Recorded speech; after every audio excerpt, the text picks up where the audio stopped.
Topic today is learning online and some tips for finding what you need online. I began a search for teacher training in online education about 4 years ago. I was looking for online teaching jobs. I had had face-to-face teaching jobs in psychology back in the day, quite a while ago. And I was applying around for online teaching positions and not getting any responses. So after a while, a very nice secretary at Capella, I think, University, wrote me an email and said, well, you've got a lot of good academic credentials, but you don't have any online teaching experience at all. And consequently, your CV is not going to get passed on to the next level. I kind of knew this was a problem, but didn't think, I know I like to learn, so I didn't think that was going to be a drawback. I was perfectly certain I could learn on the job, but it was good advice. So I decided to start trying to find, especially free, opportunities to learn the kind of teacher training I needed to learn. I have a PhD in psychology and an MS.Ed in education, but the MS.Ed in education is from the dark ages, prior to the advent of the PC. So I didn't have any kind of computer-assisted learning training, as it was called in the day, or any kind of online training. And I didn't have much experience as an online learner either. So I embarked on this journey. And what I want to do today is talk about some of the things that I've found out along the way that might help you in focusing your journey as well. These are basically the things I'm going to talk about. There are helpful attitudes and there are helpful habits of mind that lead to success in basically self-teaching yourself online learning. So first you need to have a willingness to explore at your leisure. You need to be patient. This is a world of instant gratification now. People need to know what they want to know as soon as they want to know it. And in fact, you find nuggets of information and individuals and articles and all kinds of things by being willing to do this leisurely, by taking a long, slow walk through the information rather than leaping up and running. Another thing that, especially if you're looking for a skill training, you're not only focusing on the content of a resource, how to do this, what's best practices, what should you think about, and so on, but you also want to see how other people are teaching. Because in reality, the best way to learn is to teach. So whatever skill you're trying to pick up, one of the ways that you can learn the best is by eventually turning around and taking what you know and giving it to other people. So learning about how that's done effectively is very important. So you're drinking in the style of the lessons or the writings or the website or the webinars that you're engaging with, as well as the content. And then you watch everybody, even people that are doing things that are not quite what you're interested in. You want to teach a skill online. You can go to YouTube and look at different types of skills and how people teach those. You can go to WizIQ, we'll talk about that in a minute, and look at every single course that they've got on every single topic, even if it's not immediately relevant to you, because you're going to find styles again and teacher tricks and just techniques that you can use, things that you don't want to repeat, things that you do want to repeat. And then you have to have a willingness to be taught. And an awful lot of people, especially who get to be my age and have had a professional career in some aspect of teaching, presentation, professional activities, and so on, you get a chip on your shoulder. You know how you like to do things, and you get into a class with somebody who's doing it in a different way. If you focus on how they differ from you, how their style does not match up with what you think your style is, you're going to miss out on the things that they need to teach you.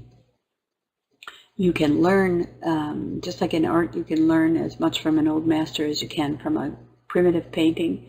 In music, you can learn as much from an amateur who sits on his front porch with a banjo as you can from a great master. The thing is to be willing to be taught, to stick your tongue out the side of your mouth like when you were in grade school and just buckle down and let the other person take you on a journey. I have seen an enormous amount of resistance and anger from faculty members, especially at the college level, who don't believe anyone can teach them anything because they know already how to do it, and who certainly don't believe that people who are at different stages of teaching or in different stages of life or focusing on different skills or different topics can teach them anything. And they lose. You lose if you put too many blinders and blinkers and limitations on what you're doing ahead of time. Once you've had this experience of surfing around and finding out what you need to know and experiencing how other people do things, then you need to leap in and you need to try it out for yourself. You need to find something that you know and impart that in a way that is useful to other people. And then you need to continue that and expand how you learn and what you know by teaching. So you learn by teaching, you learn by facilitating, you learn by immersing yourself in groups of people with different levels of expertise. And then maybe not a helpful attitude, but something that a lot of us, especially in this economic world, and in some of the countries that we live in, some of the opportunities that we have, think free first. There's an enormous amount of education out there for free. Then think low cost. Some things are really worth it. And then think about what might be worth it to you that's a little bit more expensive. And I'll talk about that a little bit more as I go on. So this is in the category of take a leisurely walk through your information gathering. Everybody gets on Google and looks for something. So in this particular search, I wrote free education online. That was one of the phrases that I used at the very beginning, just to kind of see what was out there and what I could do and what I could learn. And that was about 4 years ago, in the early part of 2009. And what comes up on that first page are the things that are the most popular, the most used, the highest up in search engine optimization. However, they've won the sweepstakes of Google's algorithm for prioritizing the materials that you see when you put in a search phrase, that they're on the front page. And that's what everybody that works on a website or has a product to sell or works for a school or whatever you're doing, you're trying to get to that page one of a Google search. And you'll notice what you've got here is Khan Academy, that wonderful resource of educational videos on virtually every topic you can imagine. MIT OpenCourseWare, which was a very sort of the first runner of some of the massive MOOC type, massive online open courseware that was out there. These guys at MIT were at the forefront of that part of the movement. It's got an open education database, 7 places where you can find online education. My favorite, of course, is Learn to Collaborate and get a free WizIQ Education Online Premium Teachers account, which is my mentor Nellie Deutsch's. So it gives you a whole variety of things that have bubbled to the top. But don't stop there. Don't stop on page 1. Don't stop on page 2. Don't stop on page 3. Don't stop on page 4. Just keep scrolling. Give yourself the time. This is page 6 of a Google search. And you'll see that there's some new things here. We have PC Mag's article on 10 excellent free online education resources. You get YouTube videos, free lectures on Learners TV, Pinterest, Harvard Open Courses, and so on. If you just keep walking down the pages, slowly, slowly, slowly, give yourself an hour and a half to stick with this one search and just kind of explore what's out there. There's a lot of gold to be found in the later pages. And some really wonderful stuff is farther on, page 10, page 12. It's important to be leisurely. It's important to know that the world is enormous in terms of what's available. And if you give yourself the time and the freedom and take the patience, do it like a meditation sort of, and kind of slowly go through what's on offer as you move down those pages in a Google search, you're going to find a lot of things that will repay you for your time. Now, one of the things that I did at the very beginning, and I don't remember how I actually came across, was IQ, which is the interface that I'm using for this webinar. But I came across it. It was in beta stage, and you could get a free teacher's account and a free student's account. Initially, I got a free student's account. And I started out mainly taking the short courses that WizIQ puts on how to use the webinar system. And I took a lot of those. I got to enjoy a couple of teachers that I was always signing up for their courses and watching them in recordings, and just kind of surfing around for best practices and how to put up a webinar.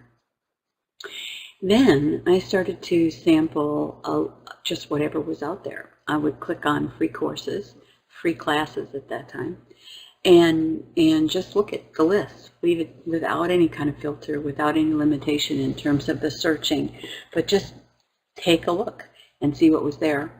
And I did it in English and Spanish because I have some facility in Spanish. So I was looking at it in 2 languages. I went to webinars on learning English online. I went to webinars on learning Spanish online. I went to webinars on how to do a PowerPoint. I went to webinars in biology and chemistry and graphics arts and education.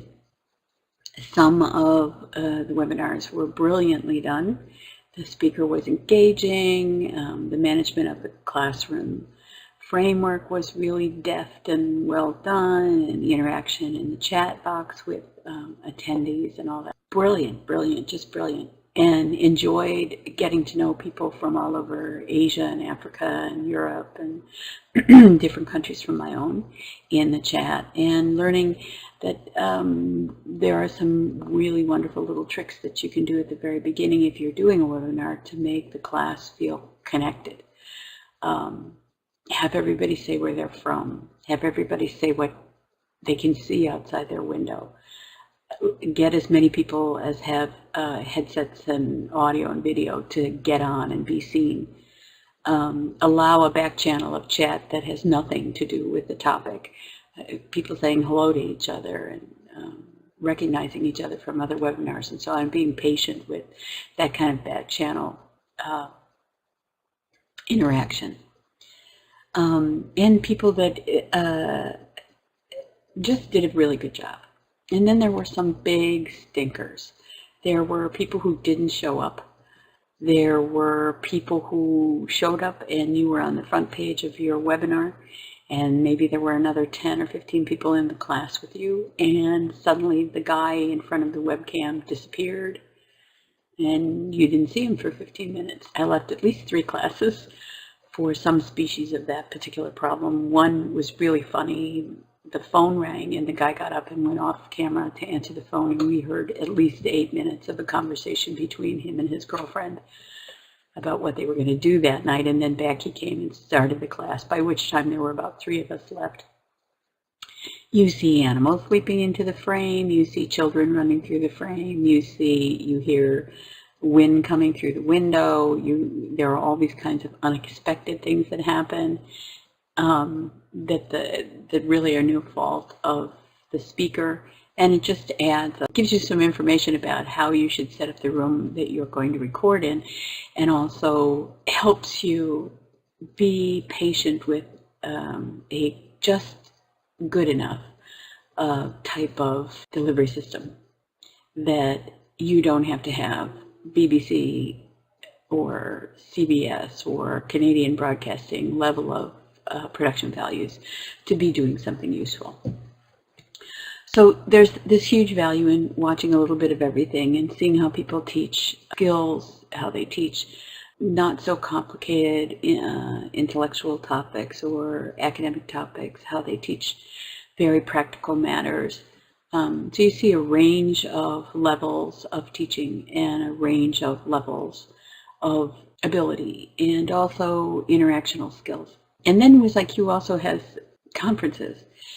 Part of this came out of settling on Nellie Deutsch as one of the WizIQ experts that I most enjoyed watching.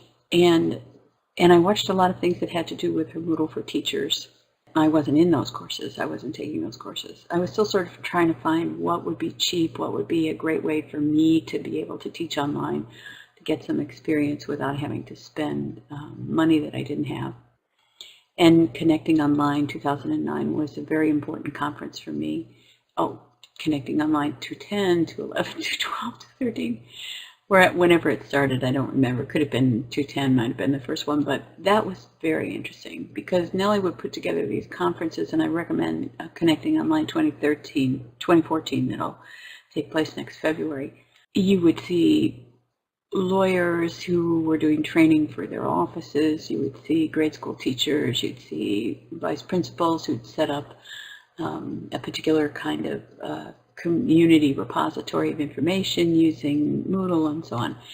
So there's an enormous amount of good information to be had for free on WizIQ, and I still, to this day, periodically will sit down on a Friday evening when nothing much else is happening and just look at what's on offer and take a look at what people are saying and how they're doing things and so on. You can learn an enormous amount by watching your peers and analyzing what you see, and WizIQ is a particularly fruitful place to do that. Okay, and then there are obvious places to start. You can start in YouTube. That's this guy over here. Let me get my pointer. This is YouTube here. You can go to Facebook and find online groups that are dedicated to the thing that you're interested in learning. You can go to Twitter and search on the general Twitter feed for individuals and organizations that are tweeting on an interest, have given themselves a tag that is part of what you're interested in so that you sign up and get their tweets. Or you go to Scoopit or any other kind of social networking site that focuses on sharing resources, whether it's Diigo or Reddit or anything, basically. On YouTube, I was also running into Nellie on YouTube, and I was running into a lot of training on Moodle on YouTube, and I began to get very excited about the open access and open education movement. But in reality, YouTube is like Google. It's an extremely interesting source. And it's a source that you don't want to limit yourself. You don't want to say, oh, I only want to see the stuff from this year. You can go back and see short things that were made for different colleges, student presentations and projects, formal lectures, conference feed. There's all kinds of things that you can find that will allow you to kind of start pulling out your own sense of what are some of the good practices that you feel comfortable in doing. Facebook obviously has lots and lots of special interest groups, and many of them are very useful. Facebook is like Twitter and like Scoopit in the sense that you are gathering resources as you use it. So it's a way of organizing what you become interested in, and not having, if you want to have it all bookmarked and organize your bookmarks in a very complex way, and that's how you'd like to do things, you can do it. If you want to just trust that you can put the phrase in again and find something useful, you can do it. So both Facebook and Twitter and Scoopit and all that kind of stuff, they give you, all of these things give you the ability to look for and learn whatever it is you want to learn. So for me, it was teaching online. For instance, I get an enormous number of really great links to blogs and articles and projects and so on through Twitter.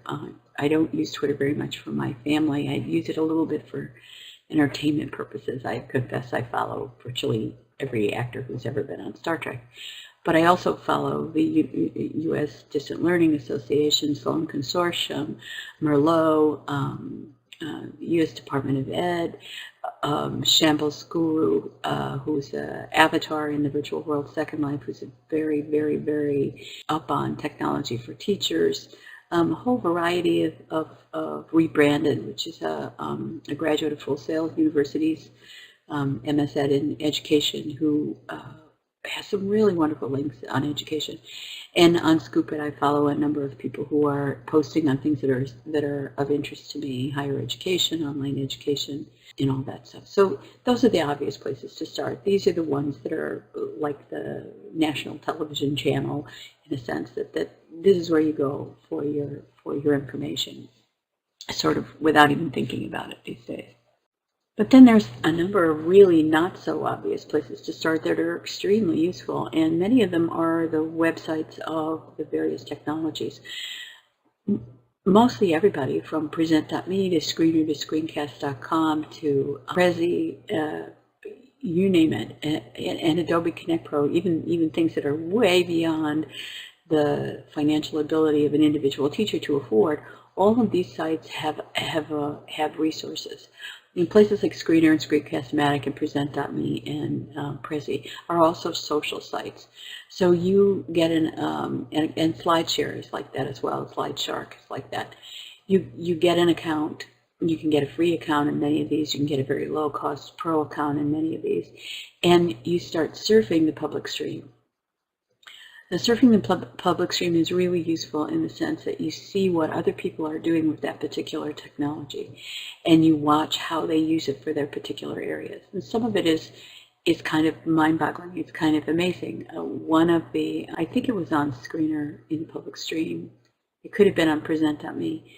There was a guy who was teaching grammar, and he basically did a video of his screencast of a Word doc. That's all it was. Just white piece of paper on the middle of the screen, and he was typing and talking about, okay, why was this sentence good and not good, and then going back and changing things and just kind of working through it in that way. It was a very kind of low-tech use of a screencast facility, but it got the point across. And then you get to things that are very high-end, they're on the screen, these, kind of little movies, or somebody is doing a introductory lecture in biology for a student, or another person is doing an overview of what's going to happen in the week to come in a particular course. And even if it's not something specifically that you're interested in, what you're seeing is how are people using these formats? How are people taking what's on offer in this particular piece of ed tech and managing it so that they can do something useful for their own area and their own interests. So at the same time that you're looking for information about the thing you're interested in, which in my case was how to teach online, you're also watching people do the thing that you intend to do and seeing, again, like you did on WizIQ, what's successful, what's not successful. And you start getting this kind of apprentice education, a craft education, if you will, and it's very, very useful. On the on-demand seminars on Adobe Connect Pro, I could never afford to use Adobe Connect Pro, and I actually found the voice and some of the facilities of the WizIQ webinar system to be infinitely better and much more affordable.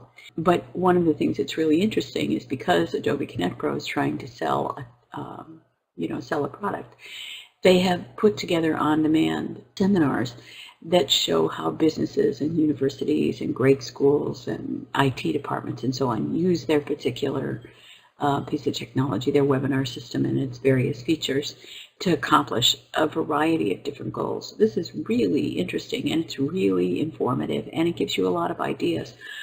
What you're getting from these kinds of searches is not just information, it's also a sense of how creative people have been and how creative you can be. And that's very important. Once you've done a lot of this wandering around and tasting basically what is on offer in different sites, then you want to narrow your choices down to what's best for you.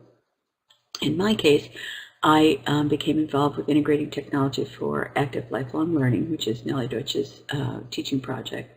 I started taking Moodle training courses. I went through all of the basic ones and the administrative ones, and I've recently helped facilitate a few. Being involved with Nellie's network was not only important to me in terms of the information I was getting, but also because I was building up a group of a personal learning network of people that I see over and over and over again in different courses, and then I can talk to, and I know what's up in their lives. And doing project-based work with people from all over the world is a liberating and exceedingly useful experience.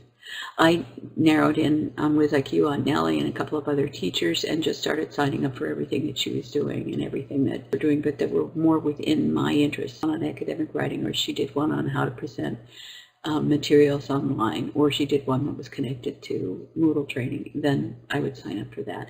And one of the great things about WizIQ that you probably already know is that you can sign up for courses and get the recording. So even if you can't appear on the day, like the people who signed up for this webinar haven't appeared, you can come back later and see it at your leisure and see it repeatedly, and that's very important. I also, in the category of what's worth it to me, I got involved with the International Society for Technology and Education. VISTE, the Virginia Society for Tech and Education, is a free membership. You don't have to live in the state of Virginia. And they do a number of really great webinars on different types of technology. I learned an enormous amount about how to use technology and how to build community in the classroom from grade school teachers, and I'm an adult educator. So this was having those blinkers off and being willing to be taught by and expanding the notion of who was my peer. It really helped me a lot with VISTE, and VISTE's been very, very important to my growth.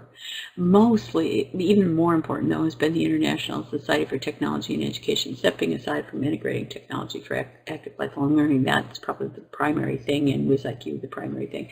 But next to them, the International Society for Technology and Education. And I paid to have a membership. Joined a number of the special interest groups. They have them on virtual environments, the Virtual World Second Life, online teaching, online learning, technology and education, all kinds of different special interest groups. I found them to be very, very important to me. So you find something that's really useful to you, and you are willing to pay the cash that's required to be involved with the group, and you do that because you see a benefit. So as you narrow your choices down, you're getting to kind of a second stage of teaching yourself whatever the skill is that you want to teach yourself. Now, in the category of letting yourself be taught, sometimes the thing that it seems like you're going to need to do is a little bit silly, and you don't want to do it. When I first got on to ISTE, ISTE had a grant from Eduverse, and I would be looking for these free lectures by educators all over the world about ways in which they were using technology, not just virtual environment, virtual world technology, but any kind of technology in their classroom. And a significant number of them in that era were these Eduverse talks that took place in the virtual world Second Life. Now, Second Life is also a very interesting, all the virtual worlds, now there's tons of them. They're like commercial software companies in the sense that they always have best case histories on their website to entice you in to see what other people have done with their particular environment. And Second Life is it's a form of serious gaming. The worlds live on servers around the world. You can have a free membership. You create an avatar, and you enter this essentially cartoon environment, depending on how good your graphic system on your computer is.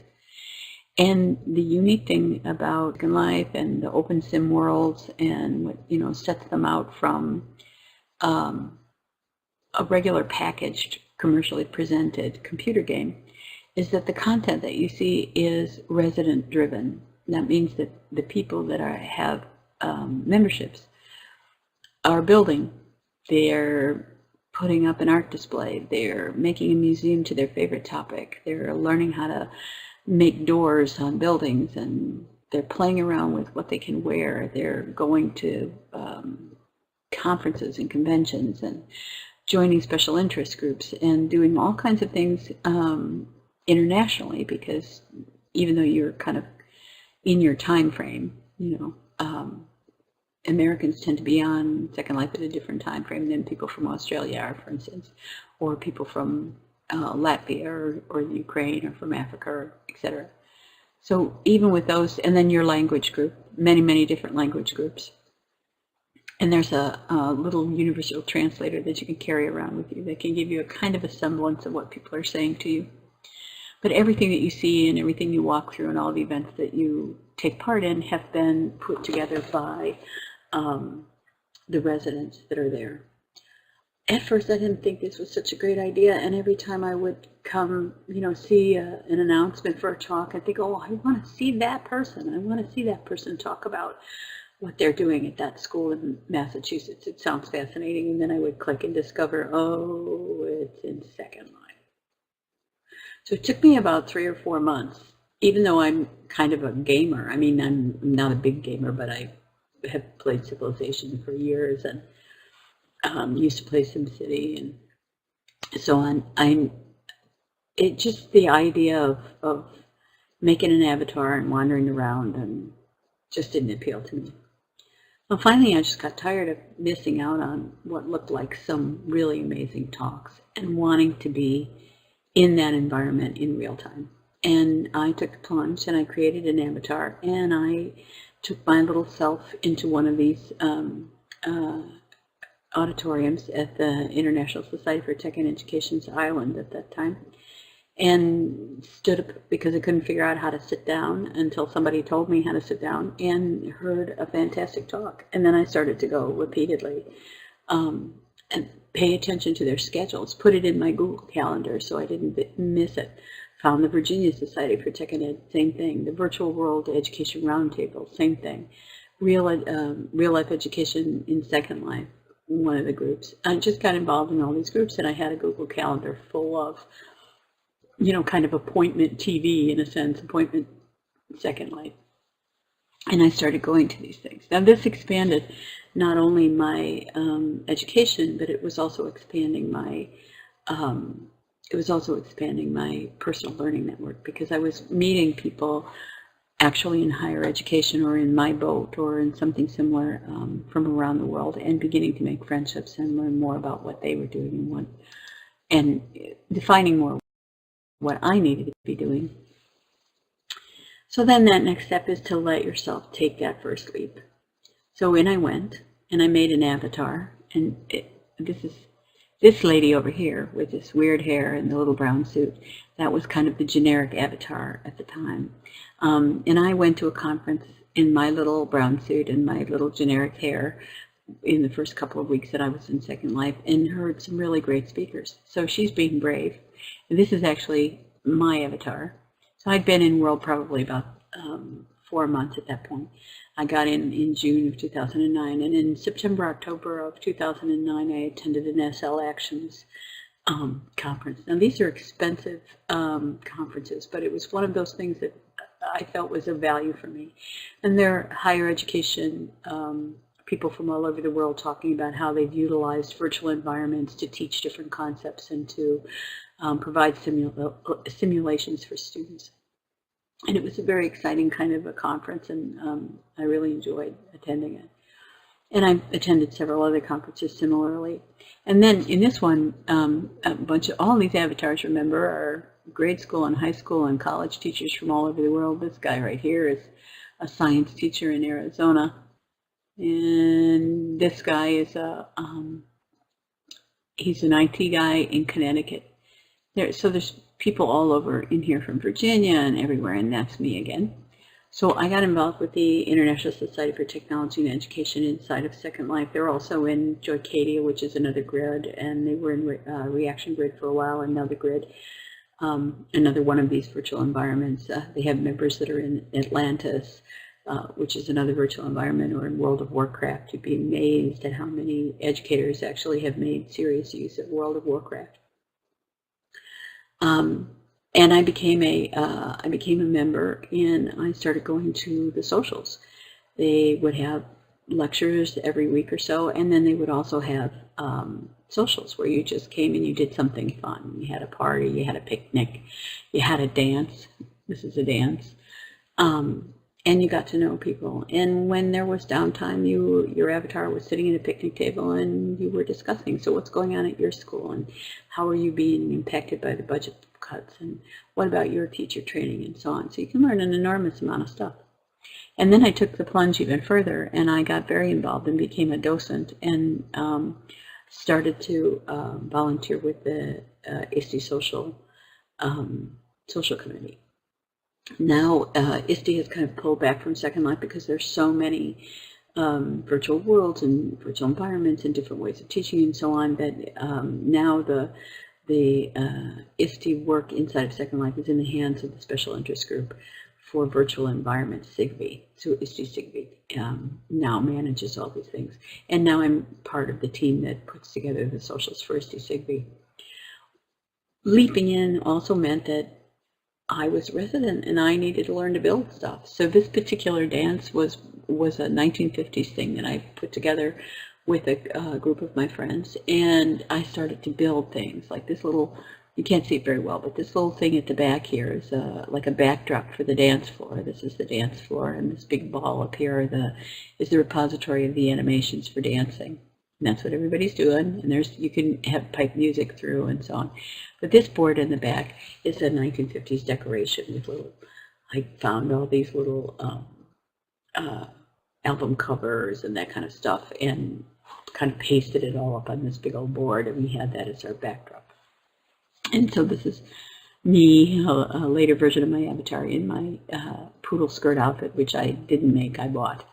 And then this is another one of our conversations. That's me over there. This was a ISTE meeting where we were talking about a particular topic, and you can see that these are people from all over the world getting together. And there's immersive education is very interesting because there's a big sense of presence. You begin to identify with your avatar and identify with the person behind the avatar.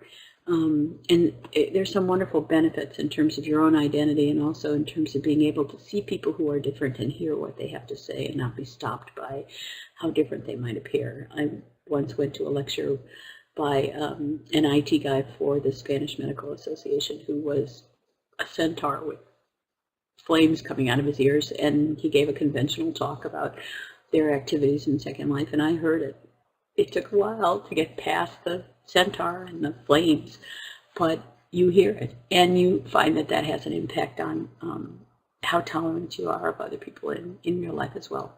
So anyway, you take that leap and you say, okay, well, I need this, and I want to learn this, and I'm going to just be as fearless as I was when I was a kid and do a bunch of silly things, and I'm going to get a benefit in terms of learning. So that's important. And then you have to learn by teaching. You have to learn by doing.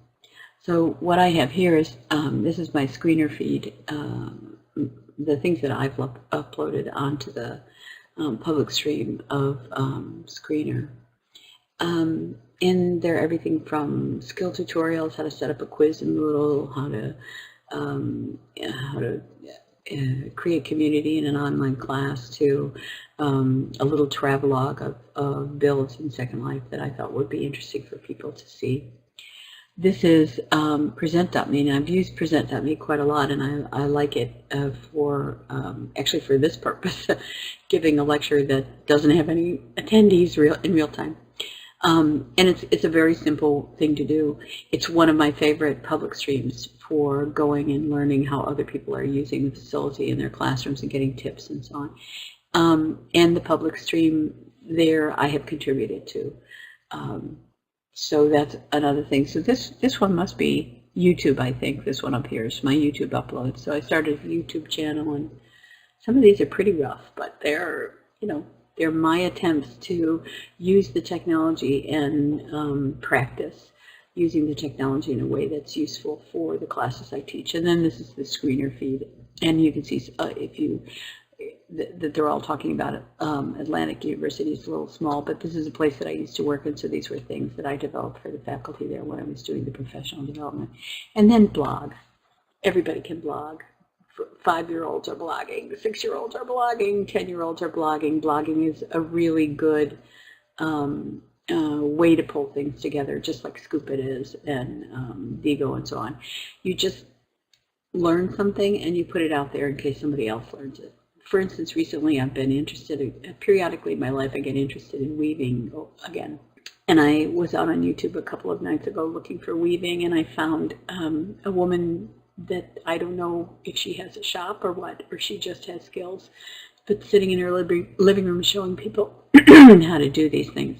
So just get in there and package what you know and put it out there, and it gives you more experience and it gives you more confidence to continue to do that. So the last thing I wanted to say was there are a number of sustaining habits of mind that can keep you on this search for learning and information and personal learning networks and community and so on. And they're useful. So one thing is that you want to admit that you have a passion that you can turn into a learning experience for someone else. So whether it's cooking Italian food, or it's learning to knit, or it's your interest in a particular topic and you're reviewing books, or you're sampling bits of a TV show that you really like, or you're doing a tutorial for a virtual world that you might be in, or a kind of technology that you're using, or you're developing something more formal for classes and so on. Just get in there, enjoy it, do it, and make it available for everybody else. Contribute to open education. And then know that your teaching efforts don't have to be perfect to be useful. You don't have to have everybody show up in real time. It's okay. You don't have to have a perfect video. You don't have to have the best backdrop. You don't have to have extremely great PowerPoints. You can have audio that cuts out some time and video that cuts out some time. You just use what you've got and you present it in an authentic way, and it's going to be useful. It's going to get across what you need it to get across. And then understand that, to do this well and to get the most bang for your buck when you're trying to self-teach, you need to have concentration. You need to spend attention. You need to immerse yourself in the topic, whether it's an environment or not. Immerse yourself. You need to be absorbed by the things that you're learning and that you're doing and that you're trying to teach. And all of that, which sound like workaday kind of, this is the stuff I do when I learn math: concentration, attention, immersion, absorption. But they all yield joy, even for math. They all can yield joy. There's this sense of coming into contact with something new and really learning it for the first time.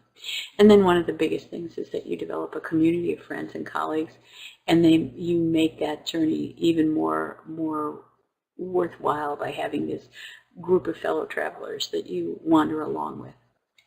I think for my generation that's pretty difficult to learn, but once you do, it's a wonderful thing. The kids are sort of completely in this every day, every minute sort of fog of social connection, and there's something to be said for that. It just makes it all worthwhile, and you get this sense that right across the globe, right across social economics, right across languages, we're all in this together, and that's an important. So thank you for your attention. This is for Deepti Gupta, who signed up for this course. This is my cat, Lota, who's being very studious. But thank you for your attention, and I hope you enjoy the recording. And I hope that your journey in learning is very successful, and that you're able to take what you learn and turn around and contribute it back to the community. So thank you very much. Bye.